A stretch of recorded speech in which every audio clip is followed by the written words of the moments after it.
Baik. Jadi hari ini kita meneruskan tentang desain industri. Kita sudah belajar tentang paten, kemudian kita belajar juga hak paten ya. Yang terkait dengan hak paten adalah TVT atau perlindungan varietas tanaman. Minta maaf, ini suara tetangga saya yang sedang bangun masuk apa enggak ya ke telinga saudara? Kecil, Bu. Tapi nggak terlalu keras kok, Bu. Enggak mengganggu ya? Enggak, Bu. Tidak, Bu. Oh baik. Khawatirnya nanti masuk ikut direkam juga. Baik, saya teruskan. Jadi ini masih masuk ke dalam wilayah hak kekayaan industri, saudara ya. Jadi hak kekayaan industri. Jadi hak kekayaan industri itu sangat berbeda dengan hak cipta. Yang berkali-kali saya tegaskan bahwa secara klasik kekayaan intelektual dibagi dua ya. Yang bersifat hak kekayaan industri ya. Jadi memang untuk keperluan industri, dan perbedaan yang paling jelas untuk kekayaan industri itu selalu ada syarat pendaftaran ya, pendaftaran, dan harus baru. Baru itu bukan desainnya yang baru atau invensinya yang baru. Baru itu berarti belum pernah dibuat sebelumnya, belum ada, belum pernah dipublikasikan ya. Itu kalau desain hak kekayaan industri. Terus dibagi lagi, habis itu ada yang namanya ya cabangnya itu kekayaan intelektual, kekayaan industri, dan hak cipta. Kalau hak cipta adalah untuk keperluan artistik dan karya tulis. Yang jelas perbedaan utamanya hak cipta dengan kekayaan industri itu adalah tidak ada Tidak ada pendaftaran. Ya, kalau hak cipta. Oke, yang penting publikasi. Publikasi. Pertama kali publish. Oke, itu. Jadi kita sekarang masih fokus kepada beberapa hak kekayaan intelektual yang grup dari kekayaan industri ya. Jadi memang untuk keperluan industrial. Paten sudah, PVT sudah, sekarang ini desain industri. Jadi apa intinya desain industri, saudara ya? Jadi desain industri itu ada sebuah produk ya yang dilindungi itu bukan produknya itu, bukan seperti ini, bukan tekonya gitu, bukan ya, bukan kainnya. Itu kan ya semua orang bisa buat kain ya, ibu-ibu di pedesaan juga bisa buat kain. Teko keramik, misalnya ada ingat waktu kuliah dulu di Malang ada daerah namanya Betek ya.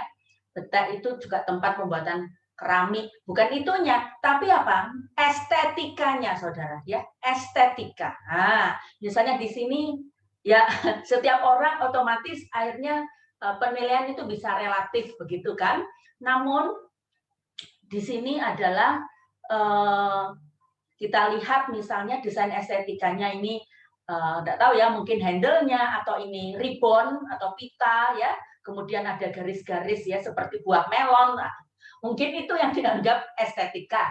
Sehingga ini layak dilindungi oleh desain industri. Jadi penekanannya apa, saudara di sini? Membuat produk itu menjadi lebih eye catching gitu ya. Kalau bahasanya anak milenial itu kan gitu, eye catching ya, memikat. Nah, itu. Sehingga memperoleh nilai jual yang unik ya, yang unik. Jadi penekanannya di situ, saudara, kalau desain industri itu untuk bisa memperoleh hak untuk dilindungi, gitu kan? Dan seterusnya otomatis kalau pemegang atau pemilik desain industri tadi ya otomatis akhirnya sama dengan pemegang hak merek, pemegang hak paten, memiliki hak eksklusif ya untuk mencegah pihak lain menggunakan tanpa izin. Bagaimana definisi desain industri itu menurut Undang-Undang Desain Industri? Jadi kalau kita lihat di sini khusus untuk Undang-undang desain industri itu kalau kita bandingkan dengan misalnya undang-undang merek, undang-undang paten, undang-undang hak cipta itu belum diamandemen, ya. Padahal kalau kita lihat undang-undang hak cipta, paten, merek itu kalau saya tidak salah itu sudah 3 kali, saudara, di amandemennya. Entah kenapa saya sendiri juga tidak mengikuti, tapi sudah ada RUU-nya untuk apa? RUU perubahan ya, tapi sampai sekarang belum diundangkan. Oleh karena itu ya kita masih menggunakan undang-undang yang pertama kali ini ada dan sampai sekarang belum diamandemen. Jadi kalau kita lihat di sini definisi desain industri adalah bisa atau kreasi ya, itu tadi kreasi yang ada nilai estetikanya, ya, baik itu berbentuk 3 dimensi seperti ini, oke, atau 2 dimensi ya. Oke. Terus ini yang penting, menimbulkan kesan estetis ya. Ada yang dilindungi itu kesan estetisnya itu, saudara ya. Sekali lagi, baik itu berbentuk barang maupun kerajinan tangan seperti itu. Kemudian apa sih yang dilindungi ya, itu kan skopnya dalam desain industri. Yaitu tadi berulang kali saya tekankan aspek ornamennya, ornamennya. Ini kan ornamen, saudara ya, pegangan tutupnya seperti itu. Selain ornamen yaitu tadi apa? Estetika. Nah, seperti ini, oke. Jadi bukan untuk melindungi aspek fungsinya, oke, fungsi. Jadi misalnya ada setrika ya, saudara, ada setrika. Setrika ini kebetulan saya nggak bisa gambar ya, minta maaf ya. Misalnya ada atau kursi ya seperti ini, oke. Nah, mari kita lihat bersama-sama ya semuanya. Jadi bukan yang dilindungi itu bukan fungsinya, ya. Sekali lagi bukan aspek fungsi. Fungsi itu apa misalnya? Ya tempat dudukan ini, ya, atau kakinya. Lah kursi kalau nggak ada kaki ya kan nggak mungkin, nggak bisa jadi kursi kan ya. Bisa dipahami ya di sini maksud saya. Jadi bukan melindungi fungsi. Jadi di sini kalau misalnya Anda membuat setrika ya, setrika yang sangat unik desainnya, nggak tahu entah itu bentuknya hati, mungkin nggak sih setrika bentuknya hati ya. Pokoknya katakan ya imajinasi kita, ilustrasi kita setrika berbentuk hati ya. Kemudian setrika itu sangat efektif dan sangat cepat bisa menghaluskan produk atau kain yang disetrika.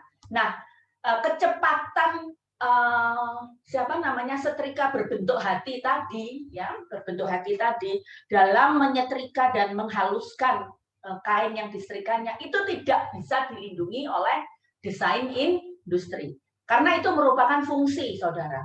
Nah, kalau Anda mau melindungi itu di bawah kekayaan intelektual, ya mungkin Anda bisa mengajukan perlindungan hak paten, ya, karena itu terkait fungsinya. Fungsi setrika itu untuk menghaluskan kain, ya, dengan sangat cepat. Tinggal cuma 1 detik langsung halus, ya, misalnya seperti itu. Nah, itu fungsi, itu tidak jatuh di bawah perlindungan, bukan skop perlindungan desain industri.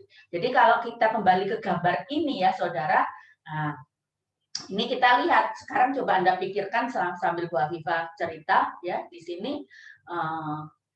Ini mana yang fungsi, mana yang estetika, itu yang Anda harus bisa pahami.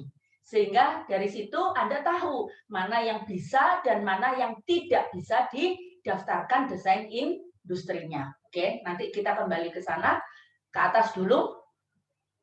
Jadi untuk aspek fungsi itu dapat di-copy, ya, otomatis di-copy itu enggak tahu gimana, entah dengan cara membayar royalti atau gimana oleh pendesain lainnya, tapi yang tidak dapat di-copy itu adalah penampilan estetika yang berbeda tadi, ya.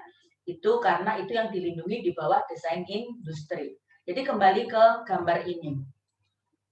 Dapatkah kursi-kursi di atas ya ini tadi, dapatkah kursi-kursi di atas dilindungi dengan undang-undang desain industri? Nah itu, ya kan? Nah, kalau ini kita kuliah tatap muka, langsung komunikasinya. Anak-anak langsung saya panggil gitu ya. Tapi ini karena lewat apa namanya Zoom, mungkin ada yang bisa berkenan menjawab? Ada? Silakan aja kalau mau. Terus pertanyaan selanjutnya, kalau jawaban Anda iya, ya kan gitu ya. Kalau jawaban Anda iya, aspek mana dari kursi ini yang dapat dilindungi oleh Undang-Undang Desain Industri? Ya. Dan aspek mana dari kursi ini, 3 kursi ini yang tidak dapat dilindungi oleh Undang-Undang Desain Industri? Kira-kira gimana? Ya. Jadi kalau Bu Afifah sih ini menjawabnya ya mungkin yang tidak dapat dulu ya, yang tidak dapat dulu. Jadi sudah dieliminir itu lebih mudah sehingga lebih sempit nanti ya. Itu yang tidak dapat dilindungi ya, kayak roda ini jelas tidak dapat dilindungi, kemudian kakinya gitu ya. Tapi mungkin yang dapat dilindungi untuk kursi model yang pertama itu adalah bentuk ininya ya, mungkin sandarannya. Nah, sandarannya ini kayak berbentuk apa? Paru-paru atau heart ya. Ini sih penglihatan saya begitu. Tapi kalau pompanya untuk naik turun kan nggak mungkin. Nggak mungkin. Seperti itu. Mungkin juga ini unik ya, pegangan apa?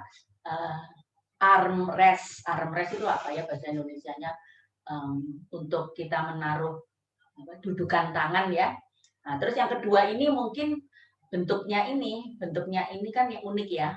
Nah, ini menurut saya sih ini ada kesan estetika. Entah nyaman atau enggak itu enggak dihitung ya saudara. Nyaman atau tidak itu karena adalah terkait fungsi kalau itu memang tidak untuk dilindungi ya.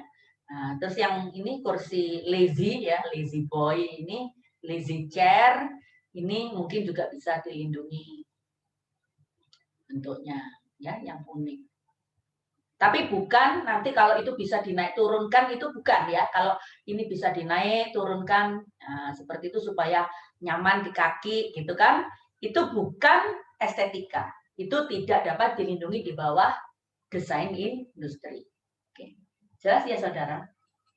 Itu tadi. Ini kurang lebih jawaban saya sendiri sih. Ya silahkan nanti Anda mempelajari lebih lanjut setelah perkuliahan. Oke. Kemudian nah, sekarang syarat-syarat kurang lebih sama karena ini di bawah apa tadi? Hak kekayaan industri. Jadi harus baru, saudara ya, harus baru, tidak pernah ada sebelumnya. Oke. Ya, jadi memang ini ada muncul pertanyaan juga. Ini juga pernah diteliti sama mahasiswa yang nulis skripsi ya tentang desain industri. Jadi kalau menurut Undang-Undang Desain Industri yang belum pernah di amandemen itu kata-katanya memang adalah desain industri tersebut tidak sama dengan apa pengungkapan ya. Pengungkapan itu artinya ya penampakan yang telah ada sebelumnya. Jadi ini kurang lebih sama dengan baru menurut paten. Berarti tidak pernah dipublikasikan sebelumnya.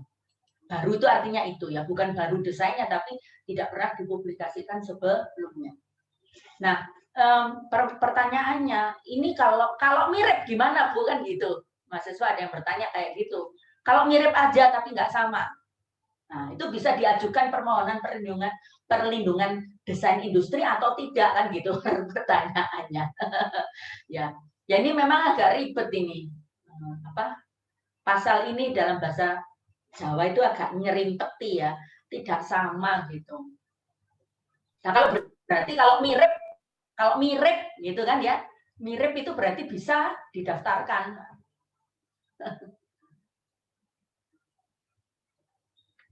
Kalau kita mengikuti pasal 2. Ya ini yang menjadi permasalahan. Jadi kalau mirip apa boleh? Itu pernah dibahas oleh mahasiswa yang menulis skripsi tentang hal ini. Padahal kalau kita lihat di pasal 25 TRIPS Agreement ya, TRIPS Anda masih ingat ya apa itu TRIPS Agreement?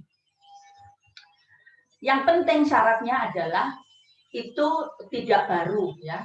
Untuk bisa didaftarkan untuk memperoleh hak desain industri adalah tidak baru. Tidak baru itu artinya belum pernah dipublikasikan. Ya.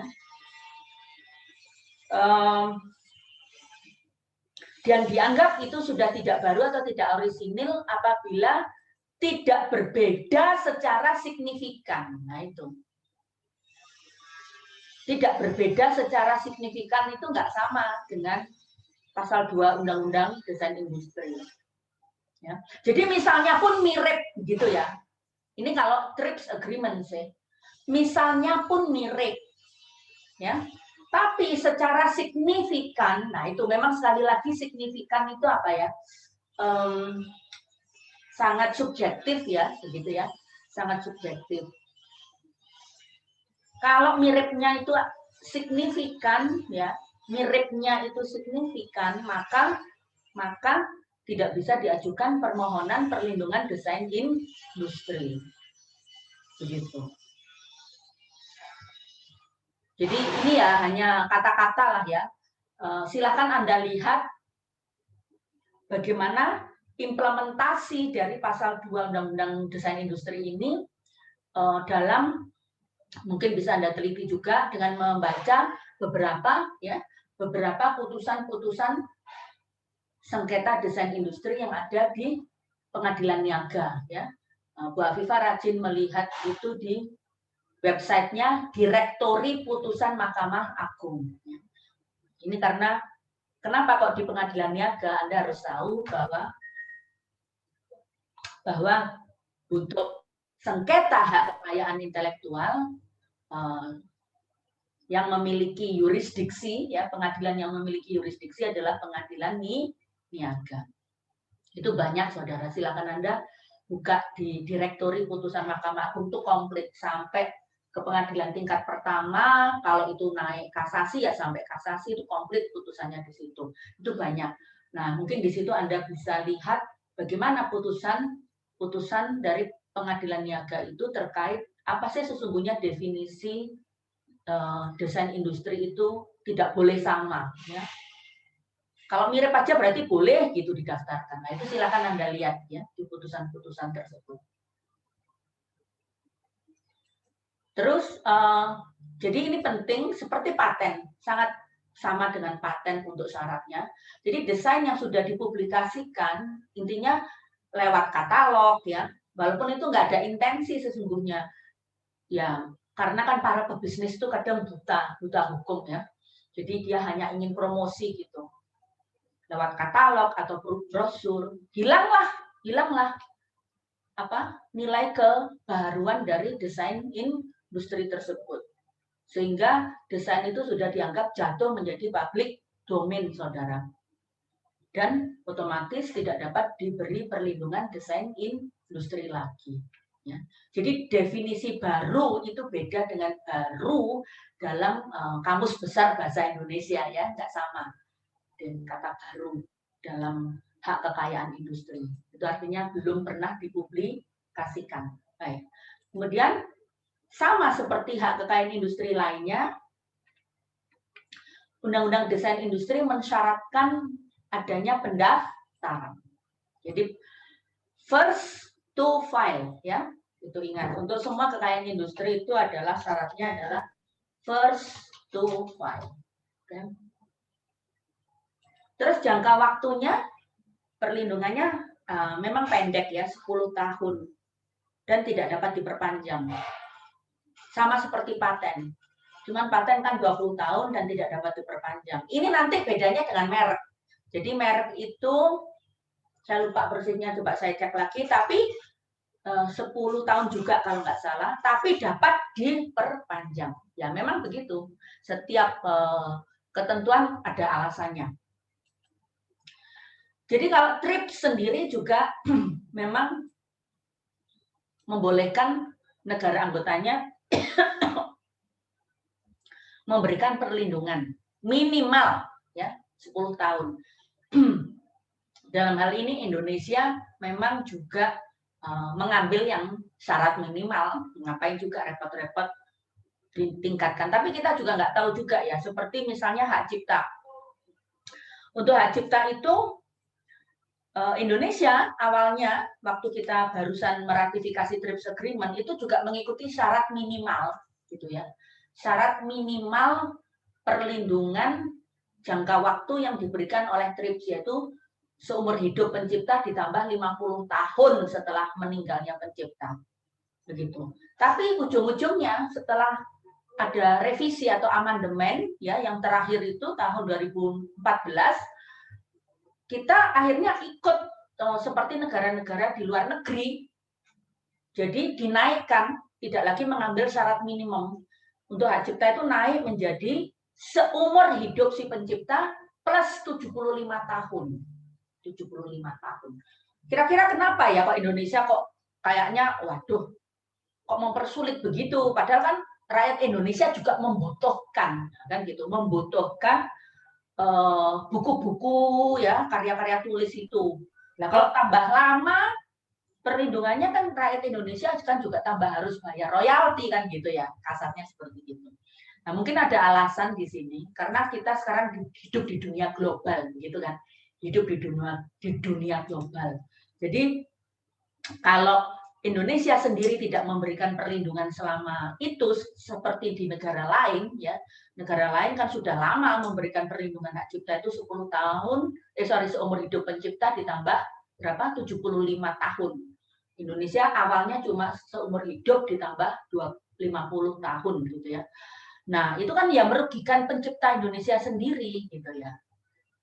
Gitu. Jadi nanti karya cipta Indonesia kalau di luar negeri ya cuma dilindungi sependek karya cipta yang jangka waktu di Indonesia. Jadi dengan menyesuaikan dengan jangka waktu global itu Indonesia sesungguhnya bermaksud juga untuk melindungi pengarang Indonesia supaya jangka waktu perlindungannya juga selama seperti jangka waktu perlindungan untuk pengarang-pengarang asing.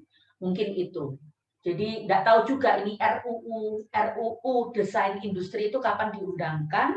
Apakah kalau itu diundangkan juga akan memperpanjang jangka waktu perlindungan desain industri seperti contohnya di Uni Eropa itu sampai 25 tahun. Kalau di Amerika itu 14 tahun. Jadi memang itu pun nggak tahu sekarang berapa tahun ya. Itu ini slide Bu Afifah sudah beberapa lama belum saya edit.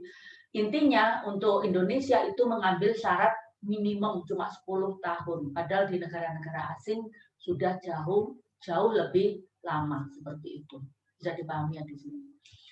Nah, memang kalau dibandingkan dengan merek tadi ya, yang bisa diperpanjang lagi hak mereknya ya, tidak sekali aja. Terus paten itu juga 20 tahun.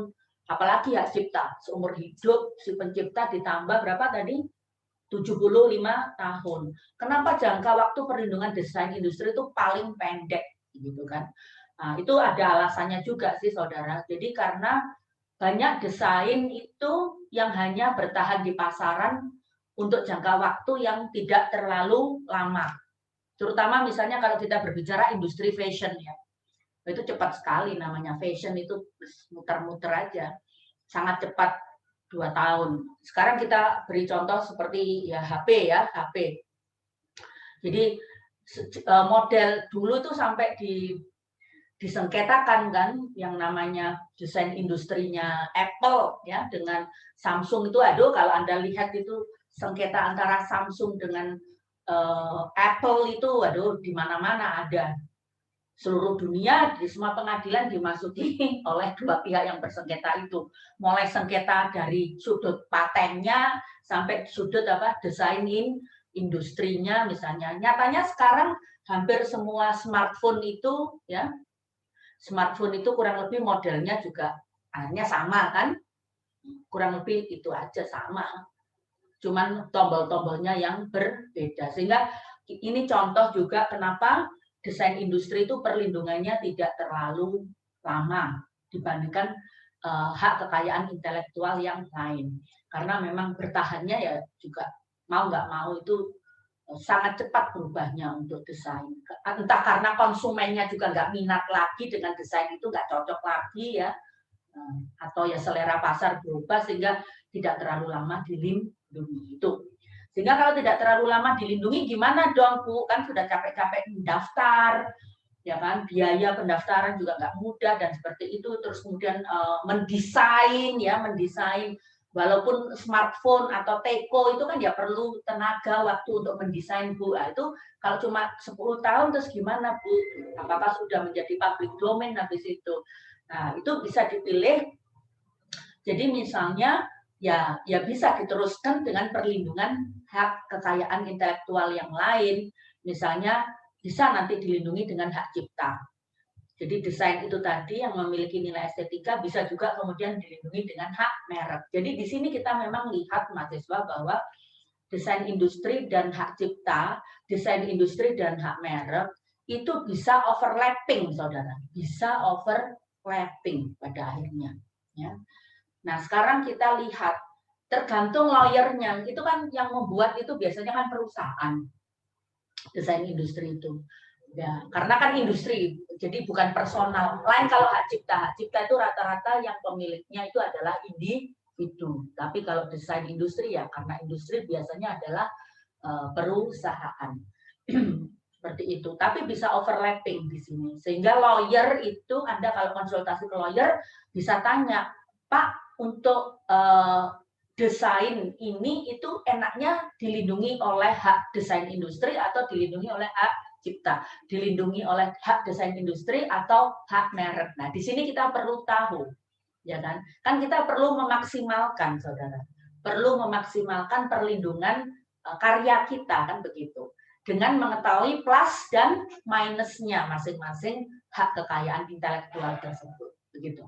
Jadi sekarang kalau kita lihat di sini, kan desain yang merupakan karya seni itu juga dapat sesungguhnya boleh dilindungi hak cipta, boleh.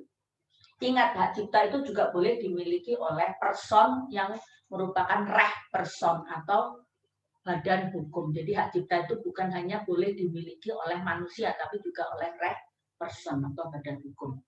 Kemudian kalau Anda lihat di sini, kita bandingkan. Ya, di sebagian besar negara, sebuah produk itu dapat memperoleh perlindungan kumulatif, ya, kumulatif. Jadi baik dilindungi di bawah hak cipta dan dilindungi juga di bawah desain industri. Bisa. Jadi di sini kita bisa lihat adanya perlindungan kumulatif. Kemudian saya beri contoh Perancis. Jadi undang-undang hak kekayaan intelektual Perancis itu memang eksplisit, ada pasalnya, ya.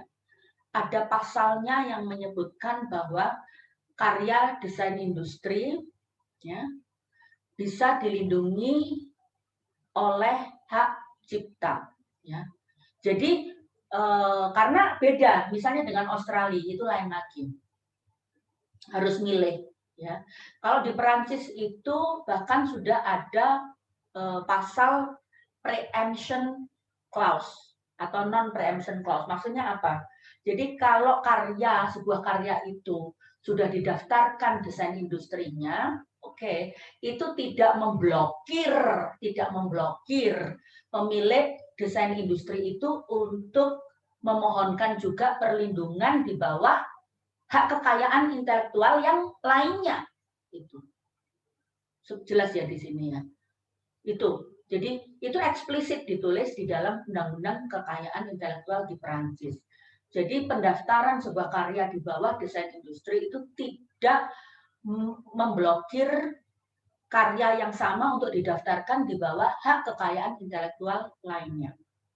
Nah, kalau di Australia itu beda, harus milih. Ya. Karena di Australia memegang benar ya. Australia kebetulan common law, ya.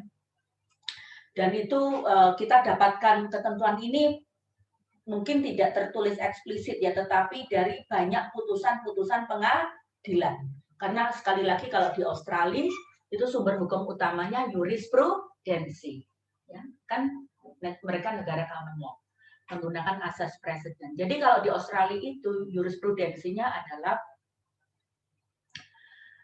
jadi kalau kekayaan intelektual ya memang untuk keperluan seni gitu loh. Tidak untuk diindustrikan, tidak untuk diproduksi massal, bisa dipahami sih. Jadi itu bahaya sekali. Bahkan sampai katakan seperti ini. Desain industri itu kan bisa dua dimensi ya, dua dimensi. Kartu pos ya, misalnya kartu pos. Jadi kartu pos yang menarik ada gambar koala gitu ya. Ada gambar koala, kanguru, terus ada bumerang gitu kan. Ciri khasnya Australia. Nah, itu didesain unik di kartu pos itu. Nah, itu sesungguhnya kan ada karya seninya, ya, artnya, sehingga itu layak dilindungi hak cipta. Namun kalau kartu pos itu diproduksi secara massal, misalnya untuk dijual di mana? Di toko-toko souvenir misalnya. Karena jadi massal kan? Ya kartu pos itu kehilangan hak ciptanya. Karena sudah dianggap itu masuk industri. Jadi nggak bisa dicampur kalau Australia. Ya Anda harus tahu saja sih.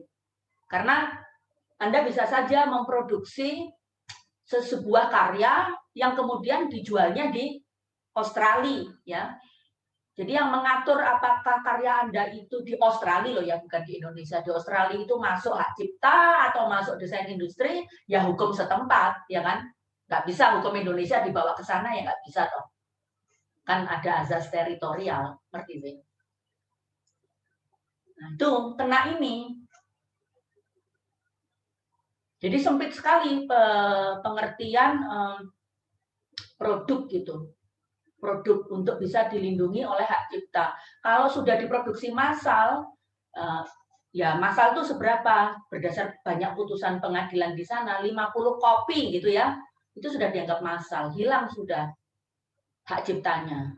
Karena dianggap tidak seni lagi, tapi masuk ke industri, seperti itu.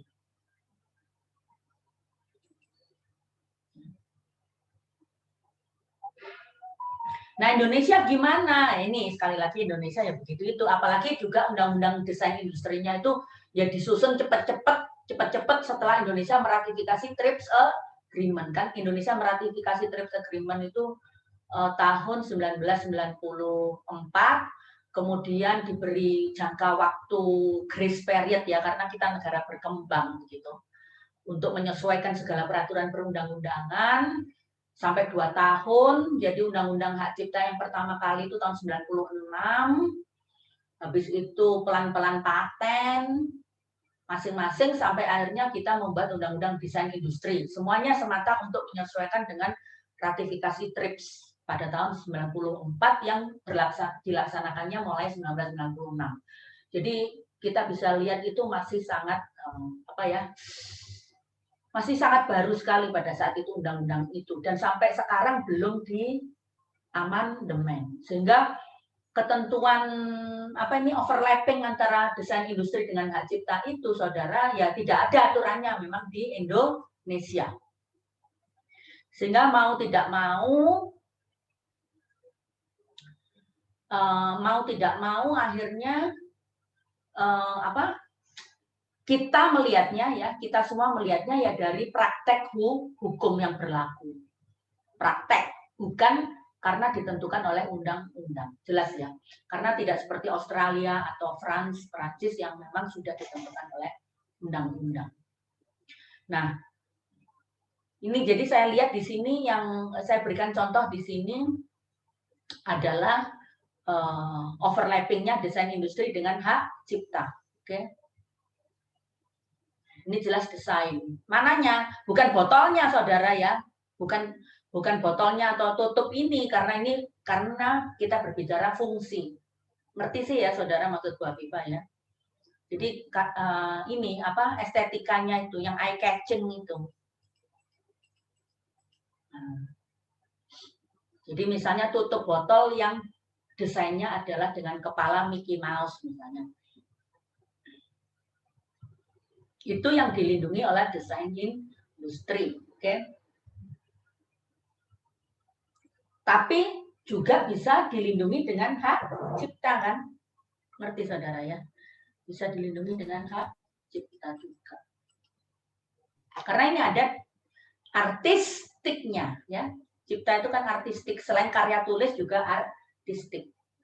Terus ini ya, ini Bu Afifah ambil dari presentasinya pihak Kemenkumham sendiri pada tahun 2010 ya, ada di sini.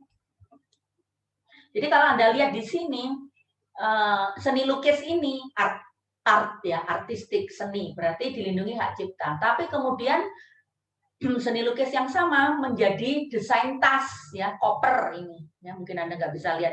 Ini ada pegangannya jadi koper lah gitu.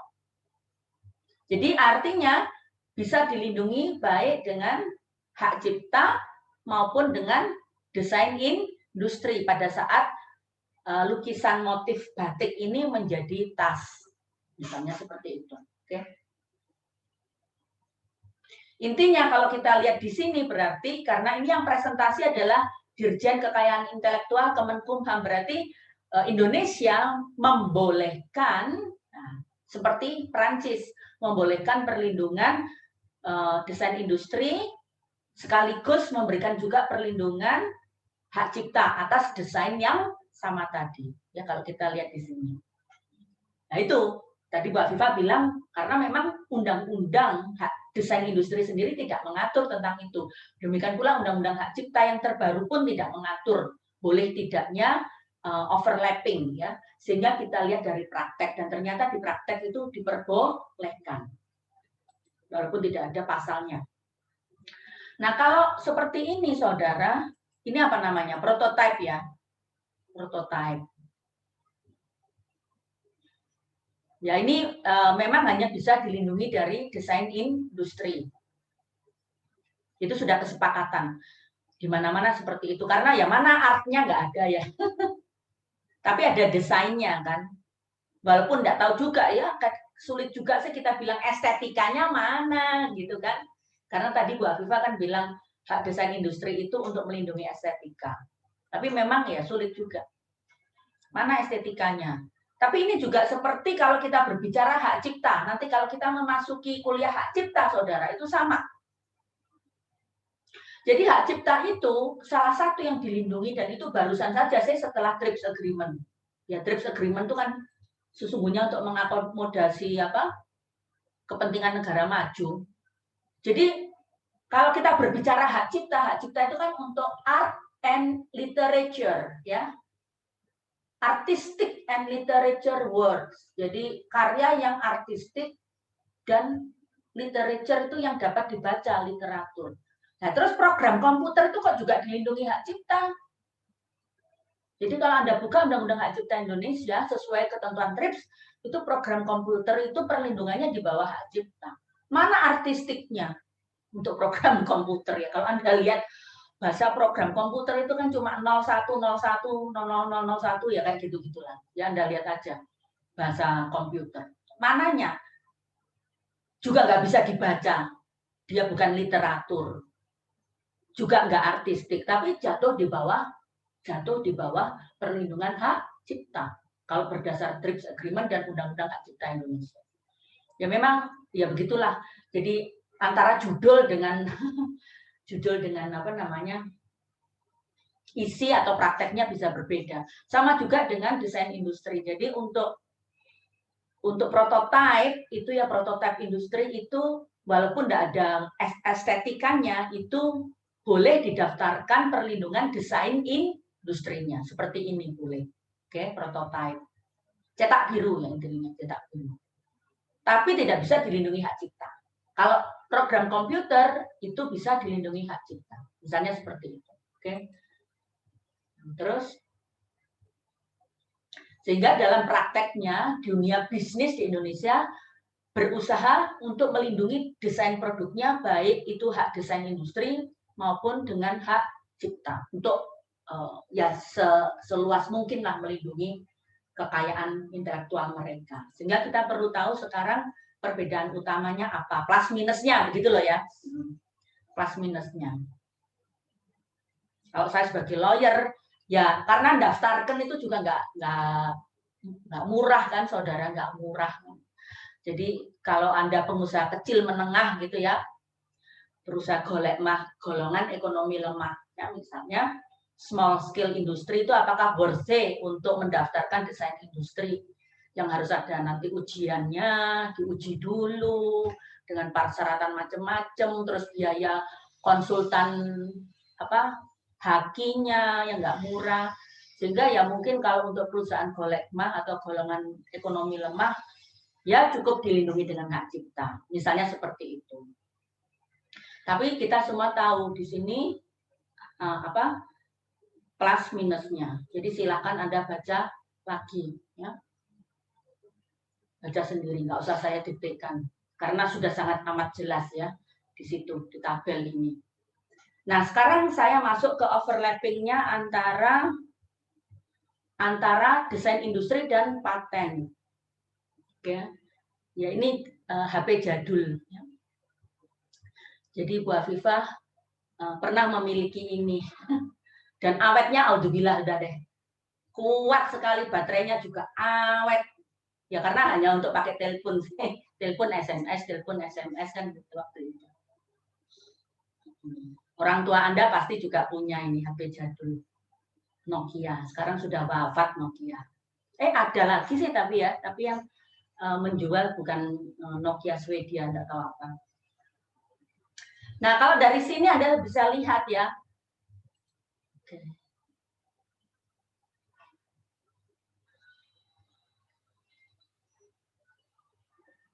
Jadi apakah bisa mengajukan permohonan hak desain industri atas telepon genggam tersebut? Terus aspek mana dari telepon genggam tersebut yang bisa dilindungi desain industri dan yang bisa dilindungi paten? Ya kan? Ya, yang dilindungi desain industri ya tombol-tombolnya ini unik. Intinya yang eye catching itu tadi lah, yang estetika tadi, yang membuat itu laku. Yang membuat orang tuh langsung lihat, nggak usah mikir lagi, oh ini Nokia, udah nggak mungkin Samsung atau nggak mungkin waktu itu ada Ericsson, ada Siemens, macam-macam ya. Ya ini tadi desain industrinya tangan. Ya. Kalau tulisan Nokia-nya ini dilindungi apa saudara? Desain industri apa? Ini loh tulisan Nokia ini kan juga khas ya. Dilindungi apa saudara? Kalau tombol-tombol ini yang unik itu sudah jelas itu desain industri. Nah, tapi kalau yang Nokia ini nggak mungkin dilindungi tulisan ini ya. Itu harus dilindungi apa? Merek. Merek. Karena perlindungan merek itu juga bukan hanya sekedar kayak tulisan seperti ini ya, nggak umum kayak gini ya nggak bisa dilindungi merek. Ngerti nggak sih? Jadi merek itu juga harus ada syarat bahwa itu khusus, spesifik. Bahkan nanti kalau Anda daftar merek ya saudara, itu ada berapa sentimeter ya. N itu huruf N dibandingkan dengan huruf O itu jaraknya sekian milimeter ya. Perbandingannya itu dicatat saudara ya. Jadi nggak asal nulis kalau merek itu. Tanda tangan Bu Afifah juga bisa didaftarkan merek sepanjang itu unik ya. Dan patternnya memang seperti itu. Nggak berubah-ubah tiap saat. Jadi untuk tulisan Nokia ini walaupun unik itu bukan di bawah desain industri, tapi di di bawah hak merek. Lah yang bodinya, terus keypad itu tombol-tombol itu bisa dalam desain industri. Patennya yang mana? Ya teknologinya ini. Teknologinya untuk menelpon, SMS itu bisa dilindungi paten. Jadi bisa overlapping juga desain industri dengan paten. Nah, terus yang terakhir bisa overlapping juga desain industri itu dengan merek, saudara. Ya, bisa.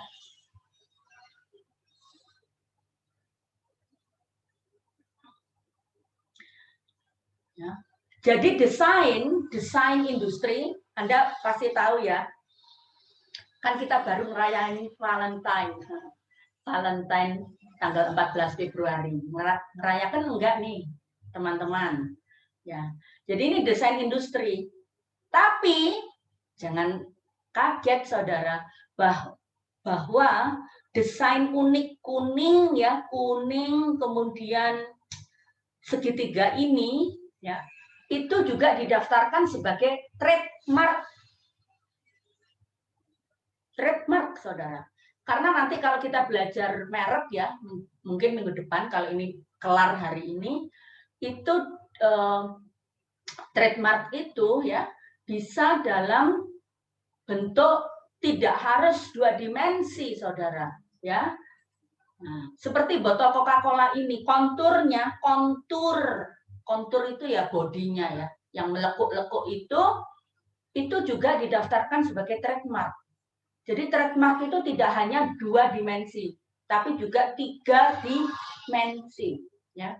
Sehingga di sini otomatis kita lihat ada overlapping antara desain industrinya ya dengan trademarknya. Ya ini memang kelebihan dari negara industri maju. Waktu mereka memaksakan ide bahwa perlindungan kekayaan intelektual itu seperti ini, seperti itu, Indonesia kan tinggal ratifikasi saja TRIPS Agreement. Karena yang punya ide-ide seperti gini ya memang negara maju. Mereka juga ingin melindungi seluas-luasnya produk-produk mereka dengan perlindungan, entah itu lewat merek, entah itu lewat desain industri, entah itu lewat hak cipta, semua dilindungi akhirnya. Kalau kita lihat Toblerone, Coca-Cola itu kan semua dari negara industri maju. Nah, tapi akhirnya Indonesia juga ratifikasi ya undang-undangnya yang mengiyakan saja, gitu loh ya saudara ya. Nah, jadi akhirnya kalau kita lihat desain industri itu juga bisa dilindungi juga produk yang sama sepanjang memenuhi syarat-syarat desain industri loh ya, estetika seperti itu, sekaligus juga dilindungi dengan hak merek. Contohnya ini. Jadi botol Coca-Cola itu merek juga loh saudara, bukan hanya tulisan Coca-Colanya, tapi kontur botolnya itu juga trademark. Oke. Nah, nanti Anda lihat juga perbedaannya apa antara trademark dengan trademark atau merek dagang dengan apa? Dengan desain industri. Seperti yang Mbak Viva katakan, untuk trademark itu bisa diperpanjang ulang. Tapi desain industri 10 tahun, titik. Ya, misalnya itu. Semua ada plus minusnya. Seperti itu. Jadi ini, misalnya yang saya nggak bisa bahasa Perancis ya, Louis Vuitton, nggak tahu gimana pronunciation-nya. Ini kok saya jadi baik, saya tutup dulu video saya karena internetnya ada warning. Oke. Jadi di sini Anda lihat simbol ya, simbol merek dagang ya, ini yang sudah terkenal. Kemudian dijadikan sebagai tas ya, simbol ini kan simbol ini itu dijadikan bagian dari covernya luggage atau koper ya, atau handbag. Nah, di sini berarti kita lihat trademark itu bisa dilindungi juga sebagai desain industri. Sekali lagi itu tidak ada di dalam undang-undang desain industri yang menyebutkan bahwa desain industri itu juga boleh didaftarkan sebagai merek, ya tidak ada. Tapi ini dari praktek di Indonesia seperti itu boleh. Jadi saya rasa kita sudah tuntas untuk hak kekayaan industri, mulai paten, PVT, rahasia dagang sudah ya, rahasia dagang. Sekarang desain industri, tinggal merek. Insya Allah minggu depan. Seperti itu. Untuk desain industri. Ya sudah, selesai. Gimana? Jelas? Jelas, Bu. Jelas ya? Alhamdulillah. Jadi kita bisa akhiri. Saya tahu Anda sudah lelah. Ini puasa minggu pertama ya. Masih penyesuaian. Jadi bagi yang melaksanakan ibadah puasa, Bu Afifah mengucapkan selamat ya. Semoga Anda terus sehat dan tetap semangat begitu. Ya. Baik, kalau tidak ada pertanyaan, terima kasih sekali kehadiran saudara. Jangan lupa, saya stop share dulu. Terus saya stop recording.